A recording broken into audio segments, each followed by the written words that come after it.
Ladies and gentlemen, welcome to a new episode of Flesh Wound Farce, where we review and discuss your and our favorite comedy films. This is the world's first and only combination trivia host and professional wrestling announcer of Chilean descent that currently resides in Southern California, Ozzy V. And with me, as always, on this program, first in the Northern Bay Area, world-famous juggler, Greg Larson.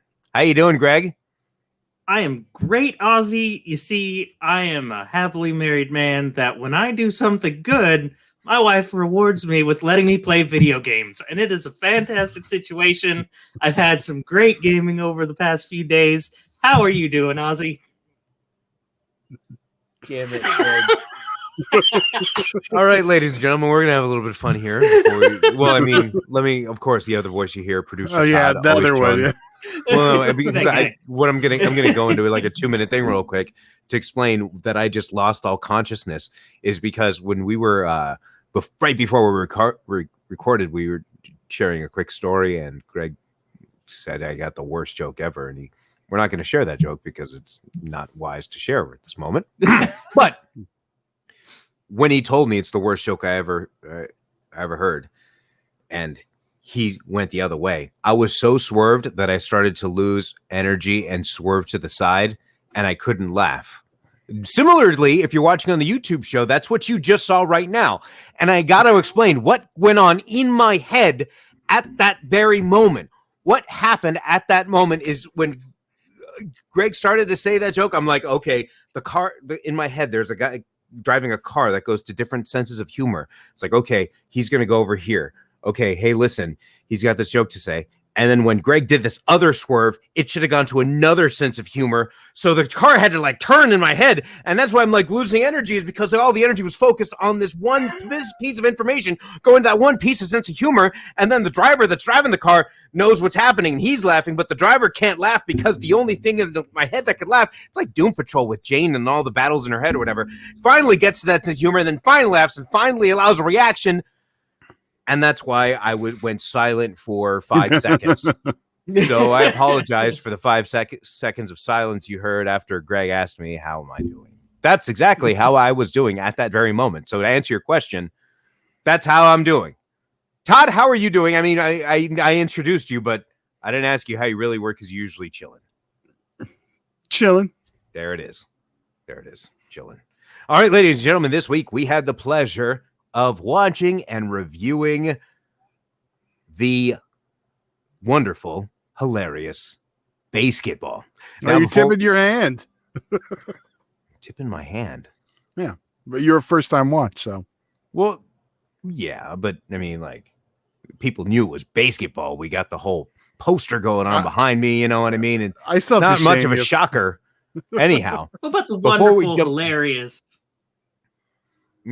Yeah, that's irrelevant. What's relevant right now is we should get to the trailer, and then we'll start our discussion of this fantastic film. Todd, if you please do the honors.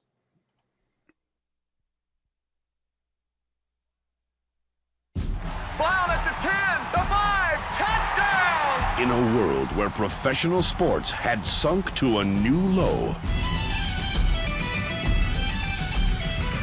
two guys invented a game. Yes! Home run, that's 3-1, dude. That took them to the big time. Hard to believe that just 5 years ago, this game was played only on driveways. And it's hard to believe just 5 years ago, those girls were only in grade school. From the director of The Naked Gun and starring the creators of South Park. What an unfortunate thing to happen on Dozen Egg Night. Comes a story about their rise to stardom. Would you mind signing these? Sure. Oh. The fans who adored them. Joey, look who's here. My biological father? And the forces. Players of your caliber should be making the big bucks, don't you agree? That drove them apart. Dude, you turned down Kane's offer without even talking to us. Dude, I'm not gonna cave in. Dude! Well, I guess you've got a point there. Universal Pictures presents... I love kids. Heads up, big guy. Ah, needs a little work on the hands. He's blind, Doug. Trey Parker. Matt Stone, Guess I'll take my shot now. Yasmin Bleeth, Here, open your blouse and say ah. Reamer, Jenny McCarthy, I finally got all the chrome off this for you. Robert Vaughn, It's nice. It's very nice. You want me to start on this one? and Academy Award winner Ernest Borgnine. This summer, experience the passion and the triumph. I'm the king of the world! Yeah! BASEKETBALL. I don't think I've ever been this excited. You're excited? Feel these nipples.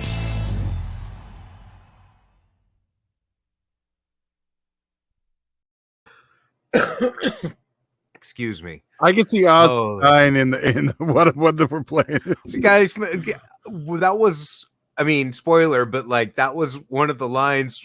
I mean, one of my favorite lines is when Bob Costas, "You're excited? Feel these nipples." Like, and one of the things I wrote down is the like just perfect Bob Costas and Al Michaels moments just gave it that like good sports feels, and it is very much a sports film. If you couldn't get the idea from the trailer, in case you're listening to the audio version, quick synopsis from IMDb reads: two childhood friends are pro athletes of a national sport called basketball, a hybrid of baseball and basketball, and must deal with a greedy businessman scheming against their team. Now that's kind of covers, I think, 2/3 the movie. You probably get a good third explaining the origins of basketball, whatnot. But what I loved about it, because in this, the trailer mentioned from the director of the Naked Gun, David Zucker, it definitely had that parody feel from the very beginning. And I real quick, before I get to your initial thoughts, Greg, initially what I loved so much and what allowed me to really dive into this whole story instead of it just being a comedy is that there's a 60-second intro with a narration voiceover. That, I know. I can already see him holding his tongue. No, just it sets the stage in which it creates a world that how this could be so popular and take off. And it just makes a lot of sense. And there's a bit of that kind of humor that you would get from South Park that is like a satire on society in terms of like cities moving. And I know what you're talking about, Todd. And I'm just going to let it out right now. When they talked about sports teams. Yes! No! Bullshit! Here's where I'm crazy. This is why it's bullshit. Is because the Raiders have only been, and they still remain to be, the only team that has brought a Super Bowl championship to Los Angeles. And that happened on the year that I was born. So everybody can kiss my ass with that bullshit. All right? Yes. It's funny that the last time the Raiders won the Super Bowl was the year that I was born, and I didn't even get to see them win the Super Bowl. But I guarantee that when I was being born, they were talking about, shut up, they were talking about Marcus Allen. I guarantee it. You okay, Ozzy? Greg, what initial thoughts do you have? And then Todd, you just go after Greg. I need some time to cool off. You know, I kind of want to buy Ozzy a beer right now because first off, he needs to chill out. I get it. I wasn't going to take it because equally offended in that intro was this guy here when the Cowboys of all teams scores against the 49ers in the beginning of the stupid movie and does a stupid dance about it. So initial thoughts are that's some bullshit because their quarterback definitely ain't doing any running around and dancing right now. Just gonna say that. On top of that, man, this came out in 1998 and 23 years old. Jesus. And Dak Prescott is, I think, 24 years old. So right. He was a baby when this movie came out, and you're saying, hey, kid, because that happened in that movie, you're going to break your ankle in the middle of a football game. You're going to miss the rest of the season. Yep. Although I'll still pick him on my fantasy team. But There you go. Other first impression, Jenny McCarthy must have made so much money throughout her life because she looks exactly the same as when she did in this movie over 20 years ago. And so the money that's gone into that face, good for her. I was excited to see this movie again. It's been a long time. I remembered loving it before. I wondered if it would hold up. And I'll have those impressions later. Alrighty. Todd? Well, yeah, I've loved this since it came out. I mean, I was already, South Park from the beginning. Going back further, Cannibal the Musical, which one day I'll talk Ozzy into reviewing on this. You combine the airplane and the South Park together and you get this, and it's awesome. I mean, it's definitely a parody of sports films. Nothing particular like an airplane or Naked Gun. Well, Naked Gun's kind of a broad one too. It doesn't really we're making fun of one thing, but it is, yeah. My initial thoughts, it's awesome. And side note, they're not huge fans of this movie. They like their other movies better. And I think this is their best movie. They're hilarious in this. Yes. And especially what was going on in the trailer, the back and forth between the dude and the dude. There's a lot more of it in the actual movie, which it's like I was watching it and I'm laughing, but I'm also like, I understand. Like I'm in there. Dude! I do want to say, though, I know Ozzy, I already know he loved it because it has Robert Vaughn's second best performance as a villain. Yeah, second best. Oh, God. There we go. No. He didn't bring the supercomputer, so.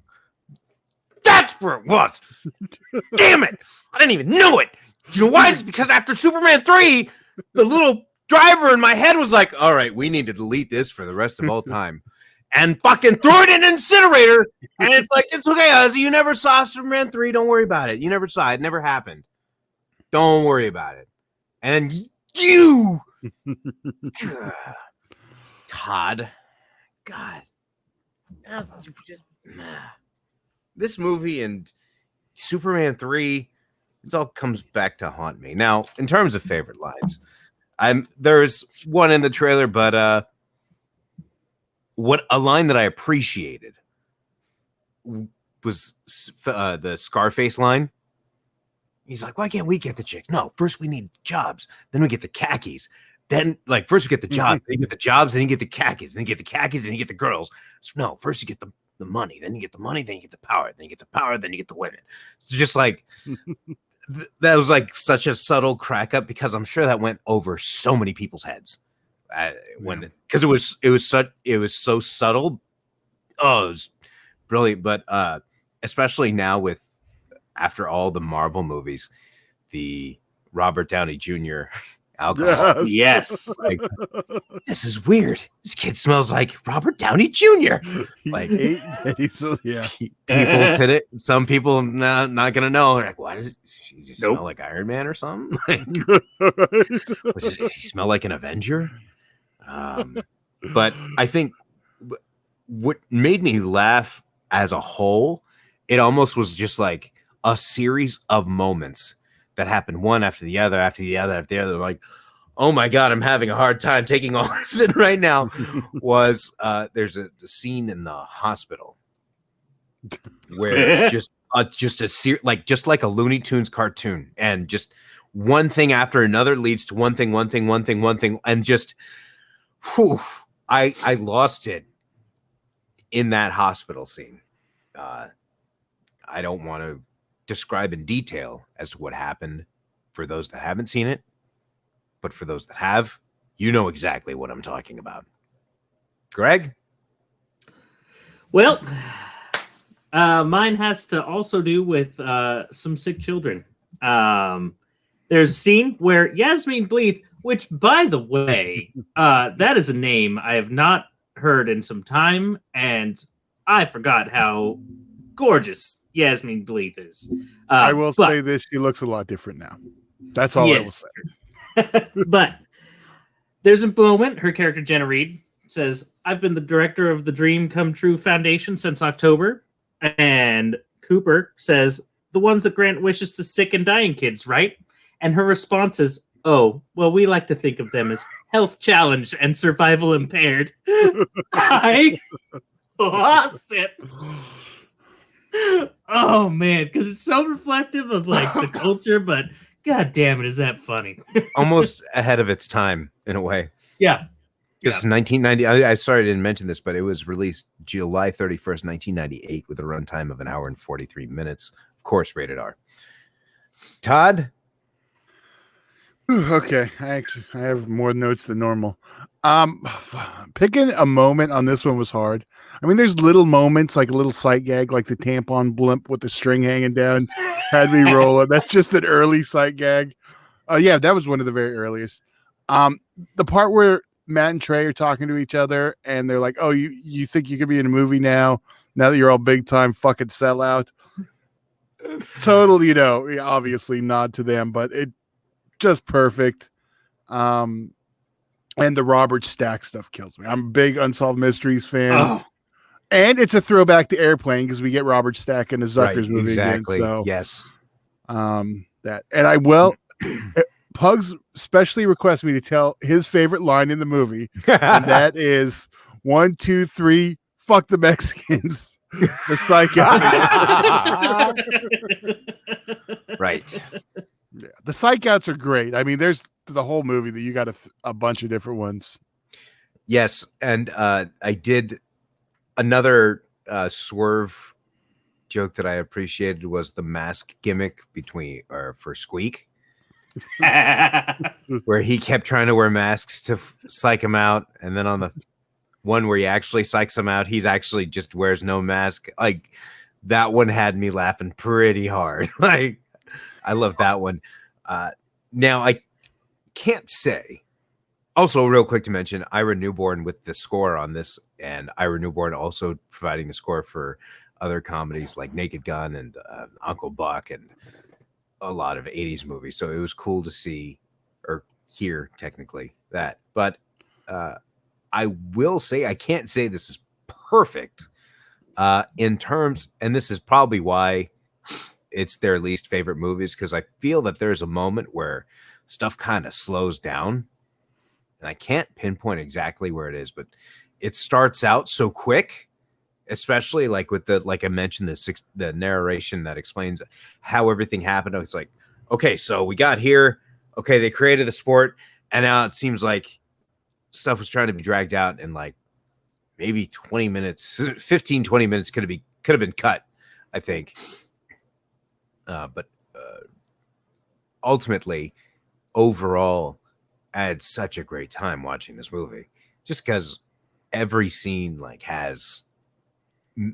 I understand why everything is in it, but I don't know if there's just a way to make it tighter. It runs over 90, so yeah, they could have cut down. What did it run? 143. If they would have chopped 13 minutes out of it, I would have tightened it up. But most comedies, 90's your sweet spot. Anytime you go over, and it's the only movie they did not, have a hand in writing, so that's going to be part of it. Right. But having said that, I think I feel comfortable giving this a 4.5 on both fun and good, just because it didn't seem like a bullshit story. It seemed like an actual story that I cared about the character and I wanted to see where this was all going to go. And reminiscent of sports movies when you want to see like the athlete, really win the big one. It had that in there. So I really enjoyed it. It was a great movie. And yeah, it was my first time watching. So there's that. But 4.5 across. Nice. This one was I remember, like I said in the beginning of this, like I remember absolutely loving this film. A lot of these jokes haven't really aged well in them being okay. Making this movie tighter, I don't know, Ozzy. Those cheerleader outfits were pretty tight. So not sure what you're talking about there. But I spotted a couple of porn stars too, as the cheerleader. But I was trying to think about it. I was like, okay, I've given 5 to all these great Mel Brooks films and all these like fantastic films. Basketball can't be that good.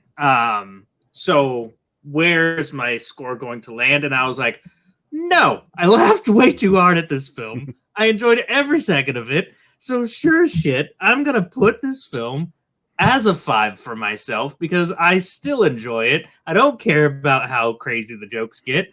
And yeah, this will, I'm really happy we revisited it because I'm going to continue watching this film more and more. This is my second time this year already. So I'm just going to say that. Nice. So that alone should be a tip off. I'm a 5. Without spoiling it, I will tell you there's the one psych out that got the biggest reaction in the theater was one that had to do with another property they worked on previously.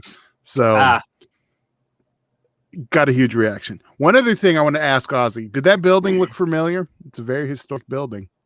Did that building look familiar? Where they were playing the game, the games. They're all they were all filmed at the same place. I know it's supposed to be different stadiums, but all filmed in the historic Grand Olympic Auditorium in Los Angeles. Ah. Also where they shot all the wrestling scenes of Man on the Moon. So the Andy Kaufman movie. Yeah. So little trivia there. Yeah, and how about your rating? I said I had to give it a 5. I mean, it's not even short. I've watched it twice this year. When I watched it earlier this year, I was like, oh, we got to do it. This is going to be a perfect one for Ozzy. He's going to love it. Yeah. And unlike when Ozzy suggests like Mystery Men. Okay, you know what?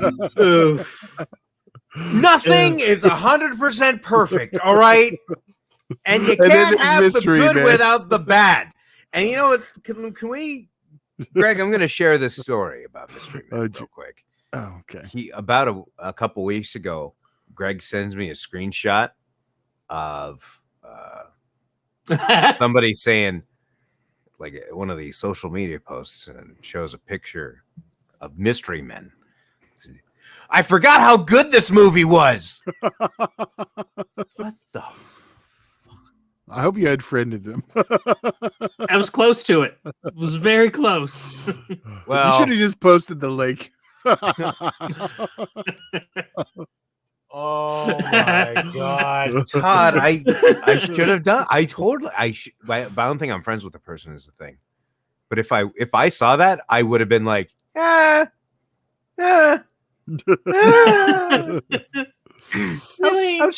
like when people say about the the old Mortal Kombat movie's so good.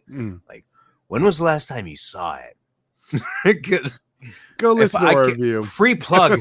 Go listen to riff tracks about the Mortal Kombat. Oh my gosh, that's a recommendation. Now, in terms of recommendation, I would absolutely have anybody. I'd recommend to anybody watch this movie. It's hilarious. Maybe those that are health challenged. And Greg's favorite line, maybe not the best. However, it was great that we got to this film. Next week, we're going to come back with a new film to watch. It is Memorial Day, so in honor of the troops, there's not a better movie out there than Stripes, starring Bill Murray and Harold Ramis. Looking forward to discussing that one. It's a blast. But that's it for this week. Greg, Todd, anything else you guys have to say before we head out for the week? I'll take that as a no. Ozzy can suck the chrome off a doorknob. Oh my God. Oh, the literalness of those jokes. My God. They're so good. The cream bit too. All right. I don't have enough energy to close out the show if we keep going at this rate. Laying carpet. It's a great film. Everybody should watch it. And once again, ladies and gentlemen, that is Flesh Wound producer Todd, or rather, that is Flesh Wound producer Todd. That is world famous juggler Greg Larson, and I am Ozzy V. And we'll see you next week right here on Flesh Wound Farce.